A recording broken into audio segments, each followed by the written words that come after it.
ikkinchi va 3-o'rindagi klublar o'zaro to'qnash kelmoqda. Ikki jamoa vakillari chiqib kelishdi. O'yinni Temurbek To'xtasinov boshqarib boradi.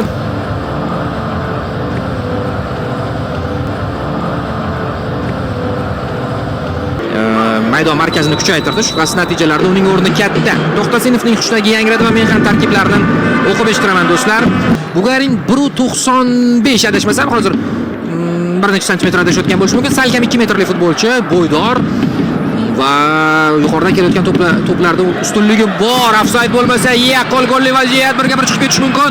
Zarba va gol! Ofsayd bor ekanda faqat. Endi o'zim ham hayron bo'ldim. Chunki bizga ko'rsatilgan rakursda to'liq tushunish mumkin bo'lmasa-da, ammo oldinga chiqib ketgandek tuyulganda futbolchi. Oldindagidek, ammo bu rakurs ideal emas. Ha, endi hakam baribir maydonda linesmenga ishonamiz, chiziq hakam bu yerda aniq ko'rgan, u bir chiziqda yuguradi futbolchilar to'p bilan. Mana ko'rib olish mumkin.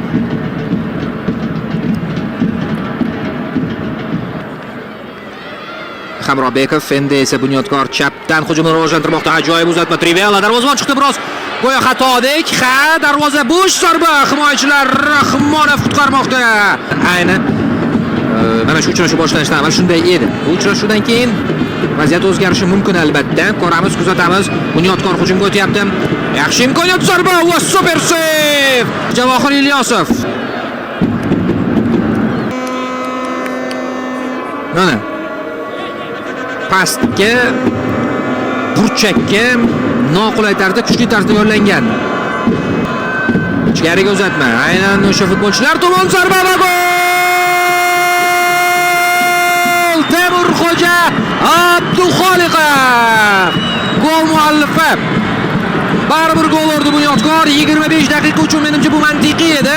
OKMK muxlislari ranjimasin, lekin 25 daqiqa Bunyodkor raqib darvozasi oldida faol bo'ldi. Hujumlar uyushtirdi. Nuqtama-nuqta yaqinlashdi. Xavfli zarba ko'rgandek 10 soniya, 15-20 soniya avval o'sha zarbadan so'ng yuzaga kelgan burchak to'pidan mana gol urib ketmoqda. Mana uzatma va himoyachi qarshilik ko'rsata olmadi. Uzatma muallifi Olimjonov edi. Muzaffar Olimjonov. Darholda mana shu hujumda G'iyosov darhol boshladi. O'zi ochilyapti. Uzatma yana o'sha pastdan, bu safar zarba kuchsiz, lekin OKMK uchun muhim zarba. Ishora berildi. Ochilayotganlar bor. Bu safar boshqacharoq tanlov va endi ichkariga Muzaffarning mana bunday uzatmasi sal qoldi. Najmiddin Normurodov.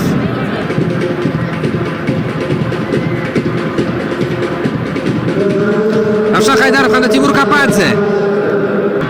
Qo'shimcha daqiqalar birinchi bo'limga. Yana uzatma, xavfli vaziyat. Sal qoldi. Bu esa Hamrobekovdan tashqari yana Rustamov bor. Bo'ldi. Tanaffus e'lon qilindi, markazni ko'rsatdi. Referi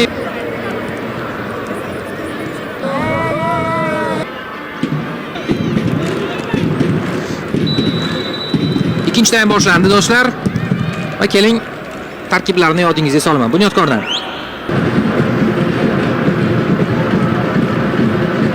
Abduxoliqov harakat qilib ko'rdi.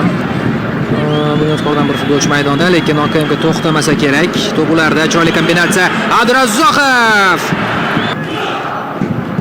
Hamrobekovning yetib kelish bejiz emas ekan, Bugarinning pozitsiyasi bu. Endi Odil o'zi aslida bunday ishni ko'p qiladi.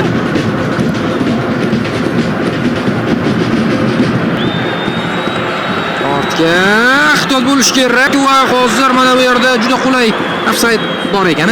Sezilyapti. Birinchi taymda bunday hujumlarni umuman ko'rmagandik OKMK ijrosida. Rahmonov. Sanchez ilk urinish, noaniq zarba. Kurashda g'alaba qozonishdi.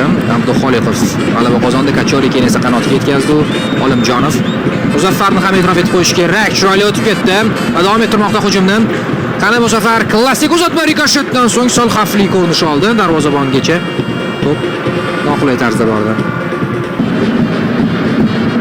Mali Uning qarshisida edi, ya'ni OKMK vakilining chiroyli-yu Sentoku va super zarba bo'ldi, ammo o'tib ketdi. Bo'lardan qirog'i Ahmadaliyev va darvozabon qarang. Ustun orqali to'pni egallab olyapti. Qoyil. Mana o'zingiz ko'ring, qanday chiroyli ijro etishdi. Mana bunday harakat bilan voy Ruben Sanchez.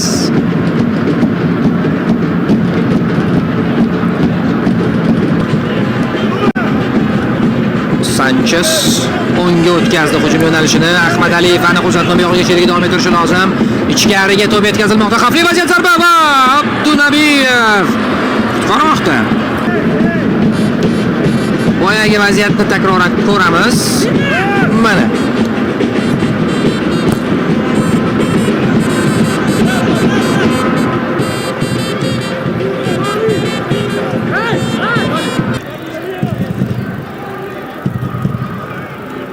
Zetulayev unga daqiqalarni berib xizmatdan foydalanyapti. Yaxshi imkoniyat, xavfli vaziyat. Temurxo'ja ofsayd bo'lmasin. Aniq zarba ofsayd ham bor ekanda.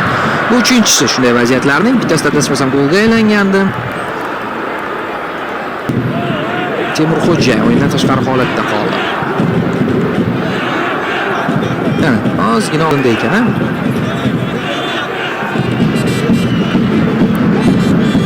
Ahmadaliyev to'xtatdi. Dilshod Xolmurodov,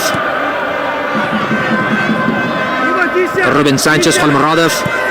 Aniq uzatma, xavfli vaziyat, zarba zarur, bor zarba va OKMK futbolchisi hozir o'zi to'p yo'liga to'g'anoq bo'lib qoldi. Biz ham takroriy lavhani ko'ramiz. Hop. Ko'p ehtimol ofsayd bo'lardi agar to'p darvoza ichiga kirib ketgan. So'nggi gol Abdurahmonov tegdi. Ko'ramiz. Ahmadaliyev. Juda ham qiziq yakun do'stlar. Xolmurodov to'g'ri zarba yo'lladimi yoki bu o'xshamagan uzatmamidi? Menimcha ikkinchisi. 7-tur. Mana shu uchrashuv esa nihoyasiga yetdi. Bunyodkor g'alaba qozondi. Abduxoliqovning goli g'alabaga sabab bo'lyapti. Do'stlar, Ilyos Zetulayev Qosimov oldiga kelyapti. Afsona tabassum bilan tabriklayapti. Respekt.